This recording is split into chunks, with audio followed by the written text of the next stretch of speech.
नमस्कार दोस्तों, आज की वीडियो में हम स्ट्रॉबेरीज लगाएंगे और ये जो प्लांट आप देख रहे हैं स्ट्रॉबेरी का, मैं ये अपने पास की नर्सरी से लेके आया हूँ और इस पॉट के अंदर हम इसे ग्रो करेंगे।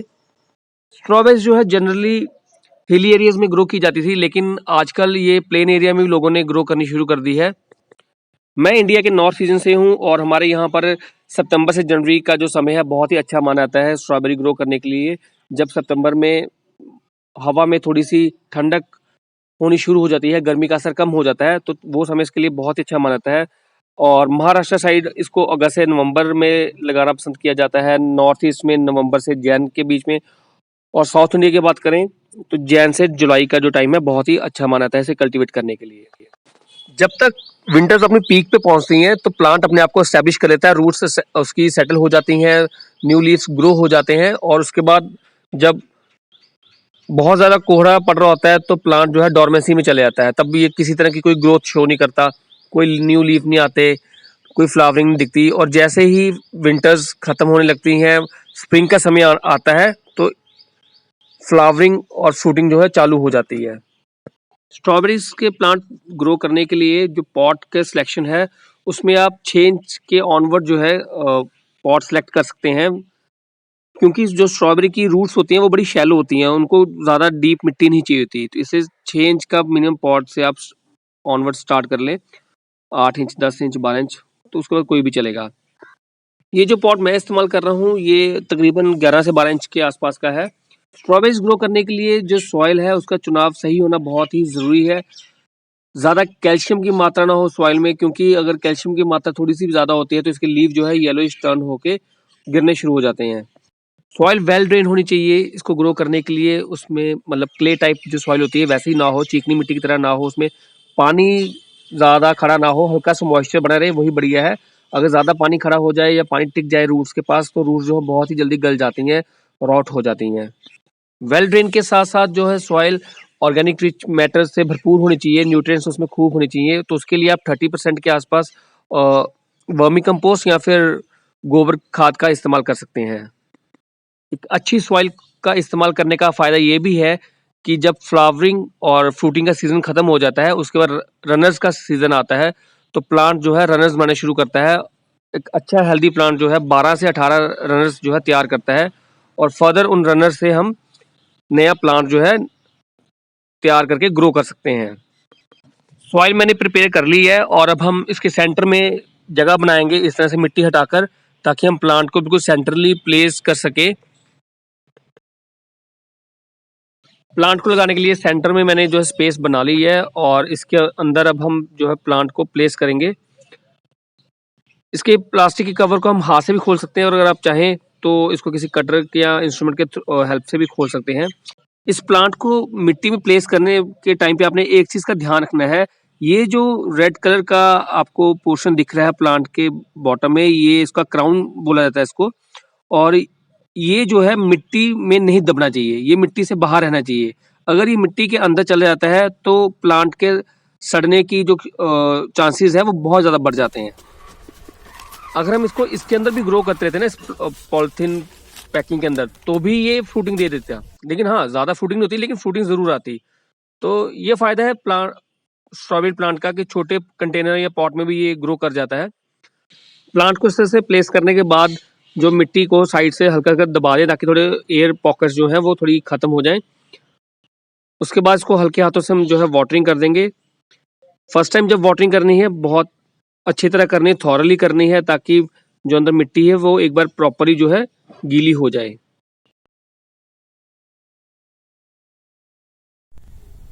18 दिन हो गए आज इसको प्लांट को ट्रांसप्लांट किए पॉट के अंदर, और अपडेट में ये देखने को मिला है यहाँ पे नए फ्लावर्स जो है फ्रूटिंग के लिए शुरू हो चुके हैं निकलना। यहाँ पे आप देखें तो इसके अंदर जो है यहाँ पर स्ट्रॉबेरी जो है बननी शुरू हो गई है। तो धीरे धीरे ये फ्लावर मैच्योर होते जाएगा, इसके साइड के जो ये पंखुड़ियाँ हैं ये गिर जाएंगी और बीच में जो बल्ब सा दिख रहा है छोटा सा येलो कलर का, ये स्ट्रॉबेरी में तब्दील होता जाएगा। इसके अलावा और भी मुझे यहाँ पे फ्लावर्स दिख रहे हैं नीचे, जैसे कि आपको यहाँ पे दिखाऊँ, एक ये है और एक इसके अलावा यहाँ पीछे है। तो और मिट्टी का अपडेट देखें तो ये बिल्कुल सूखी पड़ी है। यहाँ पर पानी दिए मुझे तकरीबन 8-9 दिन हो गए हैं, तो आज फिर इसको पानी दूंगा मैं। पानी की ज़रूरत है इसे, और ज़्यादा मॉइस्ट नहीं करना, सिर्फ इतना ही करना है जितना कि रिक्वायर्ड है पौधे को। जब भी वाटरिंग करो इसके साइड पे करनी है दोस्तों, ताकि फ्लावर और लीव्स के टच में ना आए पानी, क्योंकि पानी अगर ज़्यादा टच में आएगा तो फ्रूट जो है जो बन रहा है वो ख़राब होने का भी डर रहता है। इसके थोड़े दिन तक मैं मल्चिंग भी कर दूंगा। अभी फ़िलहाल इसको ऐसे ही रहने देता हूँ क्योंकि पानी इसके तक नहीं पहुँच रहा, और इतना पानी काफ़ी है इसके लिए। चल देखते हैं अगले अपडेट में क्या मिलता है देखने को।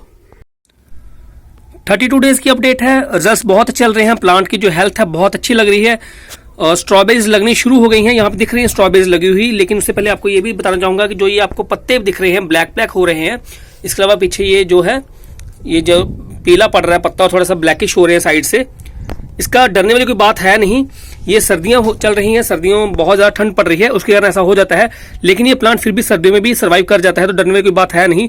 इसके अलावा जो इसकी मिट्टी आप देख रहे हैं, तो अब आज हम इसे वाटरिंग करेंगे, लेकिन वाटरिंग करने से अलावा इसे हमें अभी खाद देनी है, क्योंकि खाद देने टाइम इसलिए आ गया है कि इसको फ्रूट लगने शुरू हो गए हैं। प्लांट को जो है अभी एनर्जी चाहिए, न्यूट्रिएंट्स चाहिए ग्रो करने के लिए, तो हम इसे आज जो है खाद देंगे। इसके अलावा जो फ्रूट है वो धीरे धीरे सॉइल के कॉन्टैक्ट में आ रहा है, तो हमें इसे सॉइल से टच से बचाना है, तो इसके लिए हम आज मल्चिंग करेंगे। तो चलिए मैं आपको करके दिखाता हूँ किस तरह से इसको अभी आगे फर्दर तैयार करना है। तो सबसे पहले मैं साइड से जो है मिट्टी को कुरेदूंगा। मैं ये फॉक का इस्तेमाल कर रहा हूँ, किचन फॉक जो हम किचन में यूज करते हैं। मेरे पास अभी इंस्ट्रूमेंट है नहीं कोई, तो इसको साइड से इस तरह से कुरेदेंगे। यहाँ पास जहाँ पे इसका क्राउन है मैं वहां पे नहीं करूंगा, क्योंकि यहाँ पे इसकी जो रूट्स हैं वो काफी शैलो होती हैं, तो वो डिस्टर्ब ना हो, इसलिए मैं साइड से करूंगा फ्रूट को बचाकर।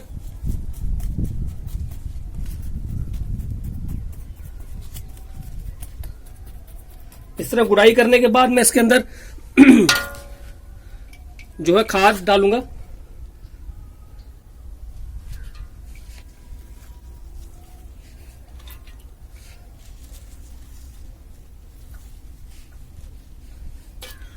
फिर इसको मिक्स कर दूंगा खाद को।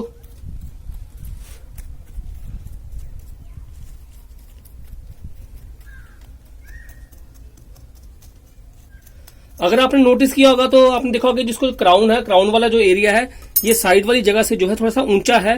इसको मैंने साइड वाली जगह थोड़ी सी नीचे रखी थी, क्योंकि यहाँ पे मुझे पता था कि वो खाद डालनी पड़ेगी। इसके बाद दोस्तों इसकी मल्चिंग करनी पड़ेगी, ताकि जो ये स्ट्रॉबेरी का फ्रूट बड़ा होने के बाद इसकी टच में ना आए सॉइल के। उसके लिए मैंने ये प्रिपेयर किया है, आपको दिखाता हूँ। ये तो हवा बड़ी चल रही है, इस तरह से ये आपको दिख रहा होगा। पॉलिथीन को मैंने इस तरह से काट लिया है सेंटर से, तो इसको मैं इस तरह से यहाँ पे लगा दूंगा। मल्चिंग करने के लिए आप चावल के छिलके जो होते हैं, राइस हस्क जिसे कहा जाता है, पराली या तूड़ी भूसा जिसे हम कहते हैं, उसका इस्तेमाल कर सकते हैं। उसके अलावा टूटे हुए गमले के पीसीज, टाइल्स टूटी हुई, उनको भी इस जगह रख के इस्तेमाल कर सकते हैं। घरों में सबसे इजीली अवेलेबल होते हैं पॉलिथीन बैग्स, तो उनको मल्चिंग के लिए इस्तेमाल करना सबसे ईजी है, तो मैं भी इसी का इस्तेमाल कर रहा हूँ। स्ट्रॉबेरी प्लांट्स के लिए मल्चिंग बहुत ही ज़रूरी है। विंटर्स में कोल्ड इंजरीज से बचाती है मल्चिंग, और जब गर्मियाँ आती हैं, जब मौसम गर्म होना शुरू होता है, तो इसकी रूट्स जो है वो उनको ठंडक मिलती रहे उसके लिए काम करती हैं, मॉइस्चर बना रहता है। और तीसरा जो है वीड्स नहीं डेवलप होते ज़्यादा।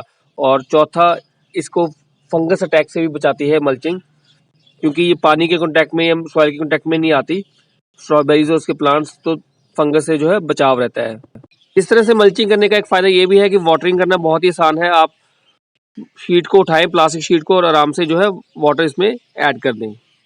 मल्चिंग तो हेल्प करती है मॉइस्चर रिटेन करने के लिए, लेकिन हमें फिर भी फ्रीक्वेंटली चेक करते रहना चाहिए कि जो ऊपर की मिट्टी है वो ड्राई ना हो, क्योंकि इसकी रूट्स काफ़ी शैलो होती हैं, ऊपर ऊपर मिट्टी में होती हैं, डीपली नहीं गई होती। तो अगर ऊपर मिट्टी ड्राई हो जाती है तो प्लांट जो है स्ट्रेस में जा सकता है। इसलिए फ्रीक्वेंटली से वाटरिंग करते रहे, लेकिन थोड़ी थोड़ी अमाउंट में, ज़्यादा वाटरिंग ना, मतलब ज़्यादा पानी ना डालें इसके अंदर। चलिए वेट करते हैं नेक्स्ट अपडेट की।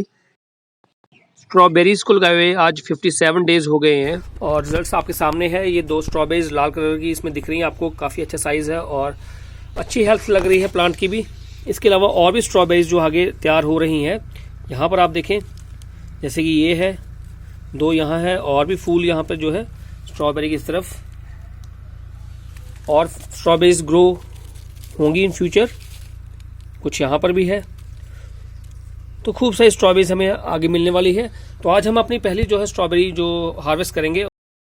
स्ट्रॉबेरीज के प्लांट्स जैसे रूट्स उसकी काफ़ी शैलो होती हैं, तो इसे खींच के मत तोड़िए, क्योंकि इसको अपरूट होने का डर रहता है। तो आप अपने नेल के साथ पिंच करके तोड़ लीजिए इसके स्टेम से, या फिर इसको किसी टूल के मदद से तोड़ के हार्वेस्ट कीजिए। ये कलर देखिए और साइज देखिए, काफ़ी अच्छा है। इसे राइट टाइम पे हार्वेस्ट करने का फ़ायदा रहता है, ताकि इसका जो अंदर तक जो टेक्सचर है वो टेस्ट जो है बरकरार रहे। देखिए ये अंदर से बिल्कुल लाल है, जो आपको मार्केट में मिलेगी वो अंदर से कई दफ़ा हरी होती है, क्योंकि वो काफ़ी एडवांस में ही इसे अर्ली स्टेज पे ही हार्वेस्ट कर लेते हैं, ताकि ट्रांसपोर्ट करने में कोई दिक्कत ना हो। लेकिन घर में उगाई जो स्ट्रॉबेरी है वो आप बिल्कुल राइट टाइम पे हार्वेस्ट करते हैं, तो जो टेस्ट है वो बहुत ही बढ़िया रहता है। स्ट्रॉबेरीज जब हार्वेस्ट करने के लायक हो जाती हैं, तो तब इनके ऊपर बर्ड्स और स्क्विरल्स जो हैं बहुत अटैक करती हैं। तो इस चीज़ से बचने के लिए आप किसी नेट का इस्तेमाल कर सकते हैं। इस प्लांट के अलावा मैंने और भी स्ट्रॉबेरीज ग्रो की हुई हैं और बाकी पॉट्स के अंदर, तो चलिए मैं आपके साथ वो भी शेयर करता हूँ। इस नेट के अंदर मैंने ये स्ट्रॉबेरीज रखी हुई हैं, प्लांट्स रखे हुए हैं, ताकि बर्ड से मैं बचा सकूँ। अगर आपके पास कोई और ऑप्शन है, कोई ईजी वे है बर्ड्स या स्क्विरल से बचाने के लिए, तो प्लीज़ आप नीचे कमेंट सेक्शन में मुझे भी बताएं कि किस तरह से बचा सकते हैं किसी ईजी वे से। तो ये यहाँ पर जो है स्ट्रॉबेरीज कुछ हार्वेस्ट करने के लायक हो चुकी हुई हैं और कुछ अभी तैयार हो रही हैं। तो अगले 40 से 45 डेज़ तक हमें इसी तरह से हार्वेस्ट करने को मिलती रहेंगी स्ट्रॉबेरीज़। तो दोस्तों मैं चाहूँगा कि इस साल का जो सीज़न आ रहा है सितंबर और अक्टूबर में, तो आप भी अपने घर में ऑर्गेनिकली स्ट्रॉबेरीज ग्रो करेंगे और अपनी फैमिली और बच्चों को फिट रहने में, हेल्दी रहने में मदद करेंगे। अगर आपको मेरा ये वीडियो पसंद आया हो तो इसे लाइक और शेयर ज़रूर करें और चैनल को सब्सक्राइब करना ना भूलें। तो चलिए दोस्तों, फिर मिलते हैं किसी नए वीडियो में गार्डनिंग करते हुए। तब तक के लिए धन्यवाद।